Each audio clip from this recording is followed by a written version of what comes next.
But I look back with England with a lot of regret, Gary. There's no getting away from it. We underperformed. BBC Sounds. Favourite international moment, which, given the nature of the team that England had for such a period, so many great players, favourite internationals, probably not enough of good moments. Definitely not enough. I see a lot of interviews about this. I see a lot recently as well, and I'm sure JJ has been asked this question numerous times. Why didn't we, as a group, do better? We should have. I think we have to take a lot of responsibility for that. I think my best moment would have to go back to 2001, beating Germany away 5-1, because that is the go-to game, and the memory for me where probably that team performed at the level maybe it should have. But I look back with England with a lot of regret, Gary, in terms of I see the picture of that team and the squad, and training with the likes of JJ as a group. We had some fantastic groups of players over the years, and I think we come close at times in the penalty shootouts and could have maybe got a little bit further, which people might have given us a bit more respect for, but there's no getting away from it. We underperformed. I remember a game we played against Argentina in Geneva. It was a friendly game. And I think you set up the winner for Michael. I think we beat him 3-2 in the last minute or something. 3-2, yeah. And I remember being in the shower with you afterwards. And even though we won the game and it was such a great game, you were a little bit annoyed. And I remember you talking to me about, with England, you get moved around a lot. Because of your physical attributes that you've had as a player, it almost... Not made it worse for you, but it didn't allow you. Say Lampard, for example, because he was an attacking midfield player and he wasn't known, I suppose, as dynamic as you. You'd never put Lamps at right back, would you? Basically, which is a benefit to him. I have seen Paul Scholes get played out of position. I've seen you get played out of position. Yeah. I mean, in that game that you're talking about, I think I had a stage at right back.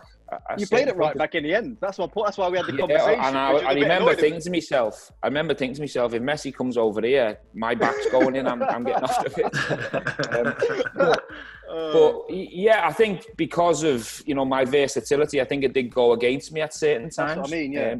For me, looking back, I think we just needed that manager that was bigger than all the individual players. You needed a manager. It's probably easier for me to say. You needed a manager. I'll say it. Yeah. No good. Say it. I feel passionate about it. And look, before any headlines come, we are responsible for it, and I am responsible for the part I played in. I'm not shying away from it. But I look at managers now, and there was managers available at the time.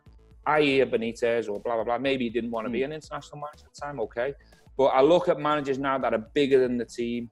And your Klopps and your Mourinho's and your Guardiolas and blah blah blah, and I think someone like that who was above the golden generation, if you like, and prepared to make the tough decisions tactically, technically, formation wise, and decision making would have got more out of that group, in my opinion. I agree. Yeah, my point was going to be pretty much that. It seemed they were so stuck. I mean, particularly Sven was so stuck in his way of playing.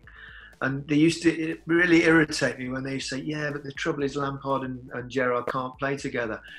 Ridiculous. In a 4-4-2, you could argue that. But why, if you've got those kind of players and Scholes as well, and change the system. I also think, listen, Scholes and Frank are phenomenal footballers. There's no getting away from it. And, maybe at times me and Frank didn't deliver in it too. So we deserve that criticism, of course we do. But there was times I'd go into England get-togethers sometimes, and I weren't in the best form myself, or I'd be carrying an injury, if you like, and blah, blah, blah, but I'd still play. Now, of course, I wanted to play, and I'd think that's right, because my ego would want me to play, and I wouldn't want to lose my place, and blah, blah, blah. But, I think what Gareth's done in this day and age is, if you're not in form, it doesn't matter whether you're Lampard, Scholes, Lineker, Jenas, blah, blah, blah. Someone else is informed. They're going to do a better job for this game at the time, and he's got he put himself above them decisions, and I think that's the reason why England are getting success.